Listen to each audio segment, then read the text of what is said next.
Dr. Martinez-Lopez, is the Department of Defense covering up vaccine injuries? Congressman, no. So who is Lieutenant Ted Macy? Congressman, I don't know the lieutenant. Well, it's sort of the reason we're here. On November 27, 2023, Navy Medical Corps Officer Lieutenant Ted Macy shared a video on X where he expressed grave concern for his patients suffering after receiving the COVID-19 vaccine. And according to Lieutenant Macy, he tried reporting the DoD data from the DMED system to his superiors, and he was subsequently silenced and punished. He lost access to the DMED system. He's been removed from seeing his patients and has been relegated to some broom closet somewhere to continue his service. It seems to me that Lieutenant Macy has suffered more than the people who screwed up the DMED system. So why is this person being punished for trying to showcase data that was alarming? Congressman, I'm not prepared to talk about specifics on the lieutenant because I really don't know, but I'll be glad to answer any questions regarding the system of the vaccines and our findings. Well, right, but part of the system and the vaccines and how we conduct oversight is that if there are whistleblowers who say that you're not doing your job right, and if there are whistleblowers concerned about a cover-up, there's a process by which that has to get to the Inspector General and be reviewed. And in the case of Lieutenant Macy's concerns, those languished for like more than 5 months. Do you have any reason why a request made through the chain of command to view this data that could illuminate concerns over vaccine injuries was smothered? Again, Congressman, I'm not prepared to talk details. Okay, well, maybe let's get to what you're prepared to talk about. Let's get to the actual data that's so concerning, since the people who raise concerns about the data, they get punished and we don't seem to remember them. The hypertensive diseases, up 23% when you compare the 2016 to 2020 averages to cases in 2021. Does that sound right? That sounds right. So hypertensive diseases up 23%.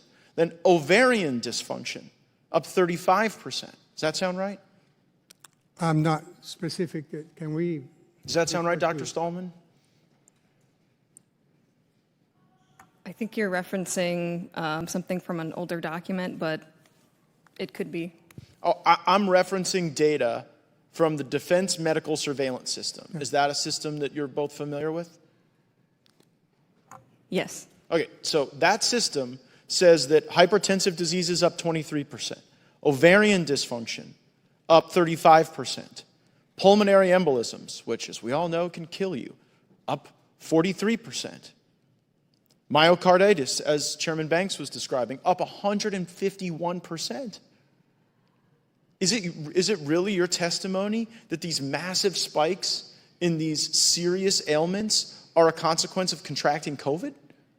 Is that your best medical opinion?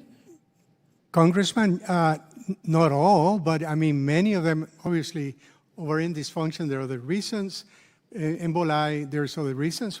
But yes, there's a correlation, not only from our data, but the data of CDC that, yes, correlate COVID with having higher likelihood of having some of these pardon events. me for not treating the CDC Not the variant assessment. one, but the other.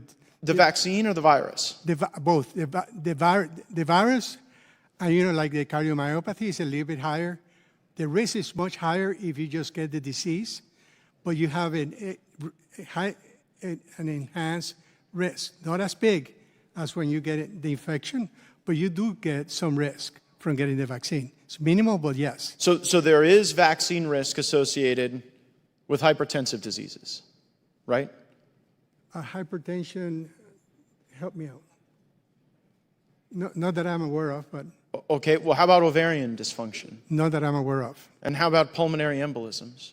Yes. Okay, so you're here giving us testimony that the vaccine increases someone's risk of pulmonary embolism. No, pulmonary embolism, the COVID virus does increase. No, I'm asking about the vaccine. No, the vaccine, no. Okay, not that I know of. No, and myocarditis, you think there is Yes, a sir. risk? A slightly higher risk, but it's much higher than when you get the virus itself, when you get infected. And to tease out those data distinctions, wouldn't it be responsible to assess these conditions in people who got the disease and were unvaccinated versus the people who got the disease and were vaccinated? Has that type of an analysis been done? We did look at this in the DoD report on cardiac and kidney conditions. The information stratified by all the different ways, vaccinated, not vaccinated, those are not all included in the report. I do have the data on that. When we reported the 10 times increase rate due to recent infection, that is adjusting for vaccination status. It's also adjusting for demographic risk factors, including age, sex, and BMI. Right. So did that analyze ovarian dysfunction?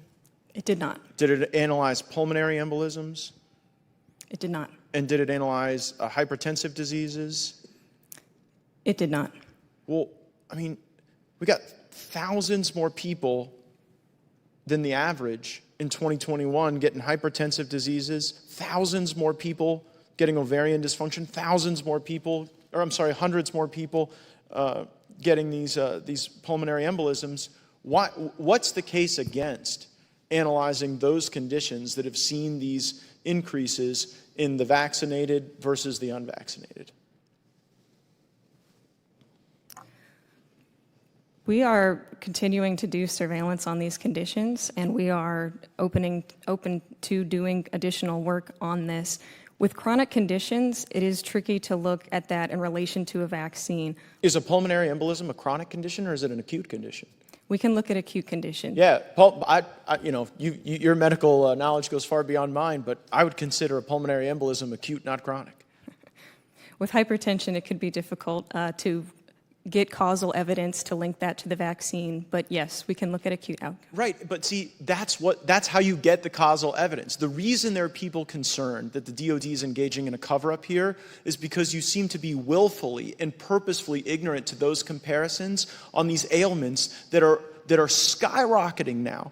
For pregnant women, for people who get pulmonary embolisms, for people with hypertension, and in the one area you've looked, myocarditis, you're here giving testimony that actually causes this increased risk factor. And so, Mr. Chairman, I hope we continue to follow up on this because my deep concern is that there is a cover-up here and that they're playing games with the data so that we can't actually assess whether it's the vaccine or the ailment that is causing these acute conditions. And, I mean, wouldn't it be a tragic thing to have to discover that we hurt people with the vaccine more so than the virus did with the ailment, particularly in a condition where now the CDC, whose opinion I guess we treat like the gospel, is saying that you just should quarantine for 24 hours after you're done with your fever. So they have evolving sensibilities on this, and the only way we get to the bottom of it is that data comparison. I thank the chair's indulgence, and I yield back. Thank you. Agreed. That's why we asked for the 2020 figures, and I didn't ask you on the record before, but will you submit the 2020 figures to the committee? Can we take that for the record? Yes, sir.